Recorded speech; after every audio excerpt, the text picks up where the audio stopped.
So ayan mga kadrama-rama, alam ko pong inaabangan niyo po no, yung next na mangyayari po dito sa Abot Kami ng Pangarap dahil sobrang nakakatinis na nga po no, yung pinapakita talaga dito sa Abot Kami ng Pangarap no, every kabanata na talagang pinapakita ni Director no, at alam naman po natin mga kadrama-rama na talagang naging magkakampi nga po talaga itong si Moira at saka itong si Justin, diba, dahil nga lang po doon sa financial report na yun na hawak talaga ni Moira na talagang naging ebidensya nga po no, laban po talaga dito kay Justin, kaya itong si Justin talaga ay talagang nagpahawak talaga siya dito sa leeg na Moira. At alam naman po natin mga kadrama na may twist na naman talaga, big revelation na naman itong si Director no, dahil sabi ni Justin anak daw siya ni Moira. Kaya itong si Justin dahil nga po sa mga kagagawan po ni Moira sa kanya, dahil nga po sa mga pinapagawa sa kanyang hindi mga mabuti, talagang sasabihin ni Justin na pinagsisisihan ko na ikaw pa ang naging ina ko, sana hindi ko na lang nalaman na ikaw pa yung naging anak ko.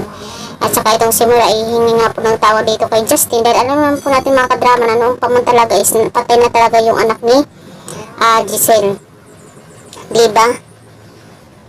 Diyan po talaga yung kutob ni Giselle. At alam naman po natin na talagang itong si Justin dinala lang talaga ni Eric para gamitin talaga siya sa kanyang mga plano para makapaghiganti po dito sa mga tanyag. At alam naman po natin na naging magkakontsaba na naman itong si Eric at saka si Moira. At bakit naman dali-dali na lang na pinuntahan ni Eric itong si Moira, diba?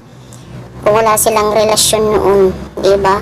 At possible talaga na naging anak talaga nila si Justin itong si Moira. At pagkapatid sila, possible magkapatid sila ni Zoe sa ina, diba? Ganun. So, kahit nga noon, diba, naalaman po natin na itong si Moira bigla ang pagsabi dito kay Zoe na anak, yung tatay niya is si Carlos, hindi si IJ. So, ngayon, parang may twist na naman talaga itong si Director. Possible lang po. Pero tingnan lang po talaga natin. Dahil alam naman po natin na hindi po natatapos talaga yung drama na to, no? Dahil pinapaikot-ikot nga po tayo ni Director. Pero sige lang po mga kadrama, maabot din natin ang ating mga pangarap na marireveal din talaga ang lahat-lahat ng mga sekreto talaga nila, diba? Sobrang kawawa po dito ni Moira, kahit sarili niyang anak ay talagang nahihirapan siyang patawarin dahil nga po sa mga kagagawan niya. Diba, ikaw bilang isang magulang dapat magiging good influence ka, good example ka dapat sa mga anak mo, pero yan ang pinapakita mo, diba? Napakahirap yung mga ganyan. Pero sige lang, darating din yung panahon na talagang maghihil din talaga yung bawat puso. Magkakapatawaran kasi sa totoong buhay po talaga, mahirap po talaga na hindi tayo nagpapatawad sa isang tao. Oo, kung masakit man yung nagawa nila, hindi maganda yung naipakita nila sa'yo. Diba, nagdulot sa'yo ng trauma o sakit, pain, diba? Pero alam kong time will heal, time will come. There's a time for everything, diba? Na magpapatawad talaga tayo kasi kahit nga po yung Panginoon nagpatawad po talaga sa atin, tayo pa kaya na hindi magpapatawad sa ating kapwa-tao, lalo na nanay mo yan, diba?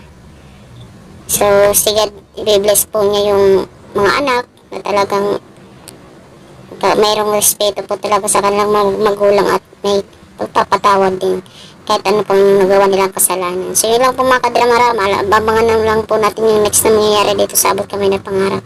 Don't forget to please like, share, and subscribe my channel. Bye!